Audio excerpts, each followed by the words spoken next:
یا ایہالذین آمنو، اے ایمان والو، اطیعوا اللہ، اطاعت کرو اللہ تعالیٰ کی، ورسولہ اور اس کے رسول کی۔ اے ایمان والو، اللہ اور اس کے رسول کی اطاعت کرو، ولا تولوا اور روگردانی نہ کرو، عنہ اس سے، وانتم تسمعون اور تم سنتے ہو۔ اے ایمان والو، اللہ اور اس کے رسول کے حکم پر چلو اور اس سے روگردانی نہ کرو اور تم سنتے ہو۔ اللہ تعالیٰ اپنے ایماندار بندوں کو اپنی اور اپنے رسول کی فرمانبرداری کا حکم دیتا ہے۔ وَلَا تَكُونُوا اور نہ ہو جاؤ کالذین ان کی مانند قالوا جو کہ کہتے ہیں سمعنا ہم نے سنا، وَهُمْ لَا يَسْمَعُونَ اور وہ سنتے ہی نہیں، اور ان لوگوں جیسے نہ ہو جانا جو کہتے ہیں کہ ہم نے اللہ کا حکم سن لیا اور حقیقت میں وہ سنتے ہی نہیں۔ مشرکوں کی طرح نہ بن جاؤ کہ سنا نہیں اور کہہ دیا کہ سن لیا، نہ منافقوں کی طرح بنو کہ بظاہر ماننے والے ظاہر کر دیا اور حقیقت میں بات سنی ہی نہیں۔ انا بے شک شر الدواب بدترین جانور عند اللہ اللہ کے نزدیک الصم بہرے ہیں، البکم گونگے ہیں، الذین وہ لوگ جو لا یعقلون کچھ سمجھ نہیں رکھتے۔ اللہ کے نزدیک تمام جانوروں سے بدتر جاندار وہ ہیں جو کہ بہرے ہیں، گونگے ہیں، جو کچھ سمجھتے ہی نہیں۔ تو بدترین جانوروں سے بھی برے اللہ کے نزدیک وہ لوگ ہیں جو حق باتوں سے اپنے کان بہرے کر لیں، جو حق بات سننے کو تیار ہی نہ ہو، حق سمجھ کر سن کر بالکل گونگے بہرے ہو جائیں، بے عقلی سے کام لیں، اس لیے کہ تمام جانور اللہ تعالیٰ کے فرمانبردار ہیں، تو جس کام کے لیے انہیں بنایا گیا ہے وہ اس میں مشغول ہیں۔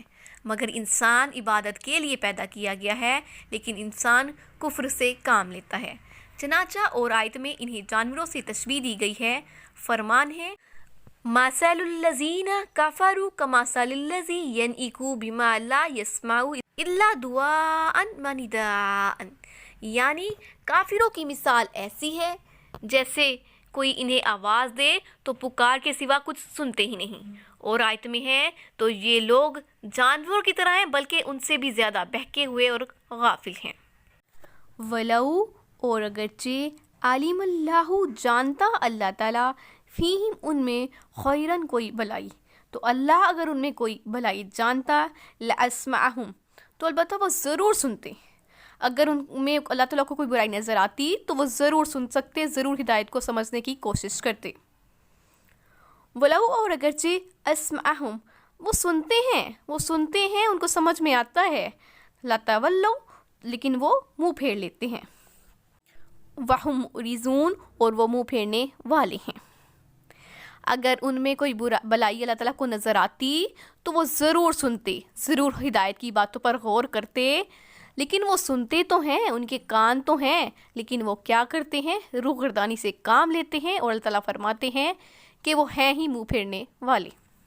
ایھا الذین آمنو، اے ایمان والو، استجیبو قبول کرو، للہ اللہ کا، وللرسول اور رسول کا۔ تو مومنو اللہ اور اس کے رسول کا حکم قبول کرو، اذا جب دعاکم پکارے تمہیں، تو جب تمہیں دعوت دی جائے، لما اس کی جو یحییکم زندہ کرتا ہے تمہیں، تو جس نے تمہیں زندگی بخشی ہے، تو جب اللہ تعالیٰ تمہیں اپنے کسی کام کرنے کا حکم دے تو اس کی ضرور بات سنا کرو۔ وَاعْلَمُوا اور جان لو، ان اللہ بے شک اللہ تعالیٰ، یحول حائل ہوتا ہے، بین المرء مرد کے درمیان، وقلبہ اور اس کے دل کے، وَأَنَّهُ اور بے شک الیہ طرف اسی کی تحشرون اکٹھے ہو کر جانا ہے۔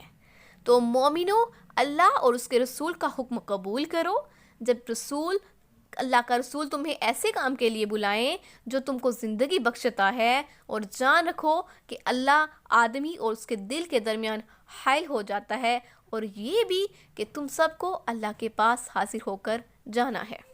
حضرت ابو سعید بن معلا رضی اللہ تعالیٰ عنہ فرماتے ہیں کہ میں نماز میں تھا، حضور صلی اللہ علیہ وآلہ وسلم میرے پاس سے گزرے، مجھے آواز دی، میں آپ کے پاس نہ آیا، تو جب نماز پڑھ چکا تو حاضر ہوا، تو آپ صلی اللہ علیہ وآلہ وسلم نے فرمایا تجھے کس نے روکا تھا کہ تو میرے پاس چلائے؟ تو کیا اللہ تعالیٰ نے نہیں فرمایا کہ اے ایمان والو اللہ اور اس کا رسول تمہیں جب آوازیں دیں تو قبول کر لیا کرو، کیونکہ اسی میں تمہاری زندگی ہے۔ سن لو، میں اس مسجد سے نکلنے سے پہلے ہی تمہیں قرآن مجید کی سب سے بڑی صورت سکھاؤں گا۔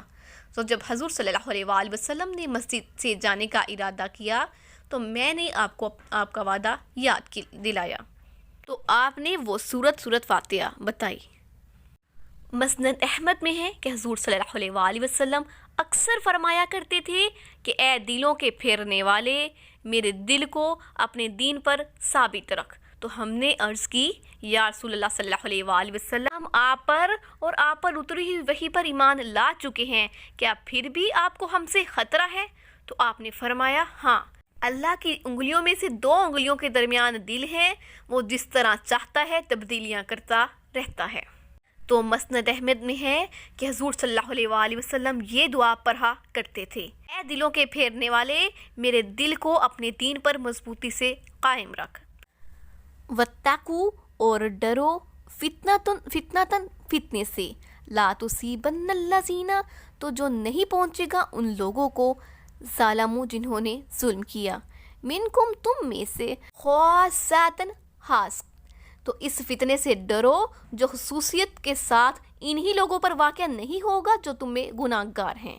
وَاعْلَمُوا، اور جان لو، ان اللہ، بے شک اللہ تعالیٰ، شدید العقاب، سخت عذاب دینے والا ہے۔ تو اس فتنے سے ڈرو جو صرف انہی لوگوں پر واقع نہیں ہوگا کہ جنہوں نے ظلم کیا یا جو گناہ گار ہیں، تو جان رکھو کہ اللہ سخت عذاب دینے والا ہے۔ اللہ تعالیٰ اپنے بندوں کو ڈرا رہے ہیں کہ اس امتحان اور اس فتنے کا خوف رکھو جو گناہ گاروں بدکاروں پر ہی نہیں رہے گا، بلکہ یہ آزمائش عام لوگوں پر ہوگی۔ حضرت زبیر سے لوگوں نے کہا کہ اے ابو عبداللہ، تمہیں کون سی چیز لائی ہے؟ تم نے مقتول خلیفہ کو دھوکہ دیا، پھر اس کے خون کے بدلے کی جستجو میں تم آئے۔ اس پر حضرت زبیر نے فرمایا، ہم حضور صلی اللہ علیہ وآلہ وسلم اور حضرت ابوبکر صدیق اور حضرت عمر اور حضرت عثمان کے زمانے میں اس آیت وَاتَّقُوا فِتْنَةً لَا تُصِيبَنَّ الَّذِينَ ظَلَمُوا مِنْكُمْ خَاصَّةً وَاعْلَمُوا أَنَّ اللَّهَ شَدِيدُ الْعِقَابِ کو پڑھتے تھے، لیکن یہ خیال بھی نہ تھا کہ ہم ہی اس کے اہل ہیں، یہاں تک کہ یہ واقعات رونما ہوئے۔ لگتا تھا کہ یہ جو عذاب ہیں، یہ جو آزمائشیں ہم لوگوں پر نہیں آ سکتی، یہاں تک کہ ہم نے اس سب کو اپنی آنکھوں سے دیکھ لیا۔ رسول اکرم صلی اللہ علیہ وآلہ وسلم فرماتے ہیں، اس کی قسم جس کے ہاتھ میں میری جان ہے، کہ یا تو تم اچھی باتوں کا حکم اور بری باتوں سے منع کرتے رہو گے، یا اللہ تم پر اپنے پاس سے کوئی عام عذاب نازل فرمائے گا، پھر تم اس سے دعائیں مانگو گے لیکن وہ دعائیں قبول نہیں کرے گا۔ وَاذْكُرُوا، اور یاد کرو، اس جب انتم تھے تم قلیل تھوڑے، مستضعفون، کمزور تھے، فی الارض، زمین میں، تخافون، تم ڈرتے تھے، ان یتخطفکم الناس، کہ اچک نہ لے جائیں لوگ تم کو، فآواکم، پھر ہم نے تمہیں ٹھکانہ دیا، وأیدکم، اور تمہیں قوت دی، بنصرہ، اپنی مدد سے، ورزقکم، اور رزق دیا تم کو، من الطیبات، پاکیزہ چیزوں کا، لعلکم، تاکہ تم تشکرون، شکر ادا کرو۔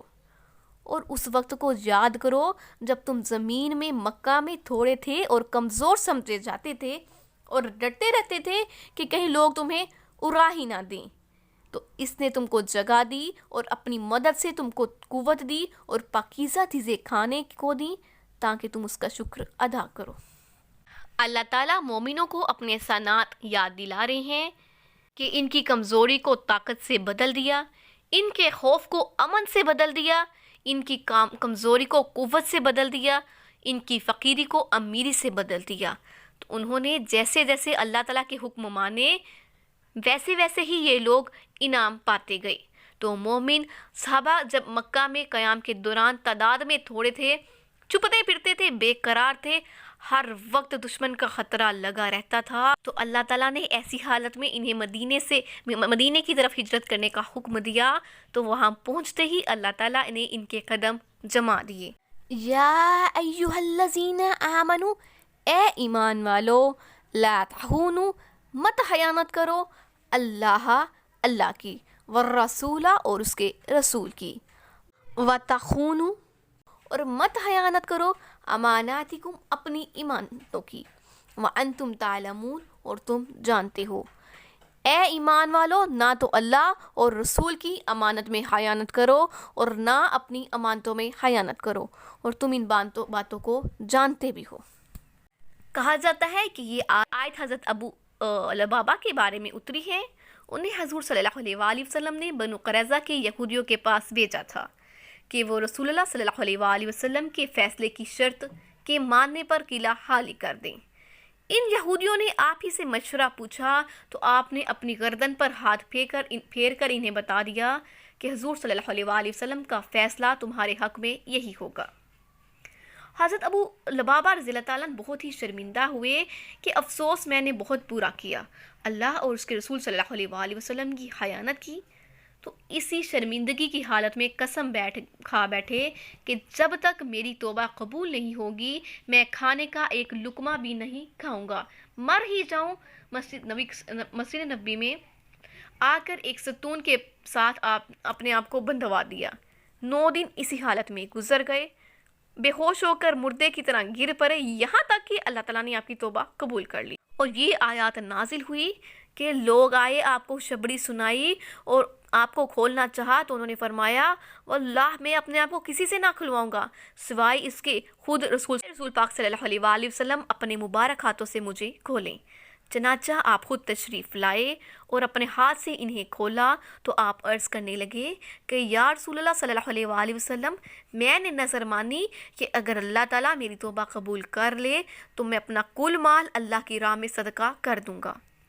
تو آپ نے فرمایا نہیں، صرف 1/3 مال فی سبیل اللہ دے دو، یہی کافی ہے۔ وَاعْلَمُوا اور جان لو، انما بے شک، اموالکم تمہارے مال، واولادکم اور تمہاری اولاد، فتنتن فتنہ ہے، وان اللہ اور بے شک اللہ، عندہ اسی کے پاس ہے، اجر عظیم بڑا اجر۔ اور جان رکھو کہ تمہارا مال اور اولاد بڑی آزمائش ہے اور یہ اللہ کے پاس نیکیوں کا بڑا ثواب ہے۔ اللہ تعالیٰ فرماتے ہیں کہ تمہارے مال، تمہاری اولادیں تمہاری امتحان کی وجہ ہیں، کہ تمہیں آزمایا جائے کہ تم اللہ کا شکر ادا کرتے ہو، اس کی اطاعت کرتے ہو، تو یا ان چیزوں میں مشغول ہو کر ان کی محبت میں پھنس کر اللہ کی باتوں اور اس کی اطاعت سے ہٹ جاتے ہو۔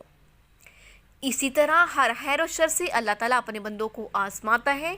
اللہ تعالیٰ کا ارشاد ہے، مسلمانوں مال و اولاد کے چکر میں اللہ کو مت بھول جانا، تو ایسا کرنے والے نقصان پانے والے ہیں۔